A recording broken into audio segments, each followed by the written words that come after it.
তার যদি একটা মেয়ে, তার জন্য একটা জান্নাত। জোরে বলুন সুবহানাল্লাহ। हकीकत से तो दुनिया बेखबर है, दुनिया की नुमाइश पर नजर है। नमी गोया कि अज दुनिया जुदाबाज, बहरहाल तुई मेरा निगाहदार। ओ मुसलमान ईमानदार, अल्लाहु আকবার। আল্লাহ নবী গাজার দুইটা মেয়ে, তার দুইটা জান্নাত।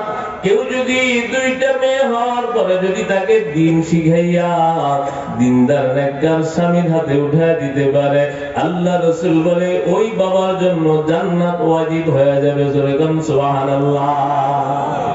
ইসলামের অধিকার দিছে কি দেয় নাই? জোরে বলেন। সম্মান অধিকার ও মুসলমান ইসলাম নারীকে দিয়েছে। নারী যখন মেয়ে তখন বাবার কাছে পায়, নারী যখন বোন তখন ভাইয়ের কাছে পায়, নারী যখন স্ত্রী স্বামীর কাছে পায়, নারী যখন মা সন্তানের কাছে পায়। ঠিক না ভাই? ঠিক। আরো জোরে বলেন ঠিক না ভাই? এই অধিকার কে দিয়েছে? যতদিন বাবা থাকবে বাবার বাড়িতে বেড়াবে, বাবা যখন ইন্তেকাল করবে, শরীয়তের মধ্যে বলছে ওই বোন যদি ভাইয়ের বাড়িতে আসে 3 দিন পর্যন্ত মেহমানদারি করবে। নিজের শ্বশুর বাড়িতে মেহমান আসলে যেমন মেহমানদারি করে ওই রকম দামি মেহমানদারি করতে হবে। এটা ইসলাম নারীকে অধিকার দিয়েছে। জোরে কোন ঠিক না ভাই? ঠিক। আরো জোরে বলে। একজন মেয়ে সে বাবার কাছে পায়, ভাইয়ের কাছে পায়, স্বামীর কাছে পায় কি পায় না? জোরে বলেন। সন্তানের কাছে পায় কি পায় না? তাহলে নারীকে ইসলাম ঠগাইলো না জিতে দিল? জোরে বলেন না গা। মোহর কে দিবে? স্বামী দিবে কি দিবে না? মোহরের টাকা দিয়া যদি স্ত্রী ব্যবসা করা বড় লোক হয়ে যায়, যদি ওই স্ত্রীর বাবার বাড়ি থেকে মেহমান আসে, মেহমানদারি করার দায়িত্ব স্ত্রীর না স্বামীর? জোরে বলেন না গা। কোটি কোটি টাকার মালিক যদি হয়ে যায়, এটা মহিলার নিজে মালিক হবে, এটার মধ্যে স্বামীর কোনো অধিকার নাই। এই জন্য মুসলমান ইমানদার ইসলাম নারীকে অধিকার দিয়েছে। ইসলাম নারীর অধিকার খর্ব করে নাই। অনেক কানা শিক্ষিত রাখায় নারীকে পর্দার মধ্যে রেখা নারীর অধিকার হরণ করেছে। না না, ও মুসলমান, পুরুষের ফায়দা আলাদা, আল্লাহ নারী বানাইছি, নারীর ফায়দা আলাদা। পুরুষ বানাইছি, পুরুষের ফায়দা আলাদা। স্কুলের ফায়দা আলাদা, মাদ্রাসার ফায়দা আলাদা, নদীর ফায়দা আলাদা, রাস্তার ফায়দা আলাদা। ও মুসলমান, গরমের ফায়দা আলাদা, ঠান্ডার ফায়দা আলাদা। জোরে কোন ঠিক না ভাই? ঠিক।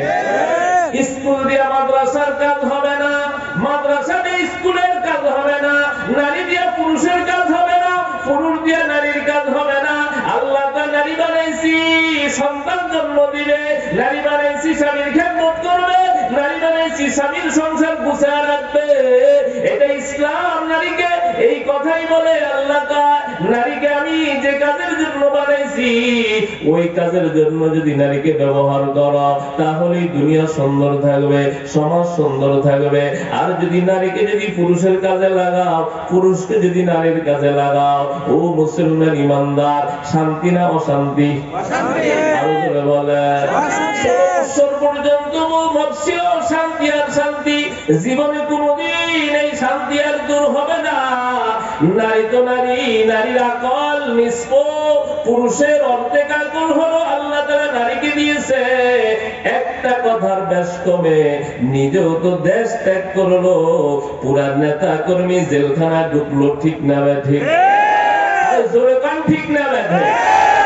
মনে করছিল ওলামায়ে কেরামকে জেলখানা বন্দী করে রাখলে মনে হয় ইসলাম শেষ হয়ে যাবে। না না, ও মুসলমান ইমানদার, কঠিন অবস্থার মধ্যে উলামায়ে কেরাম মাদ্রাসা ছাড়ে নাই, উলামায়ে কেরাম মসজিদ ছাড়ে নাই।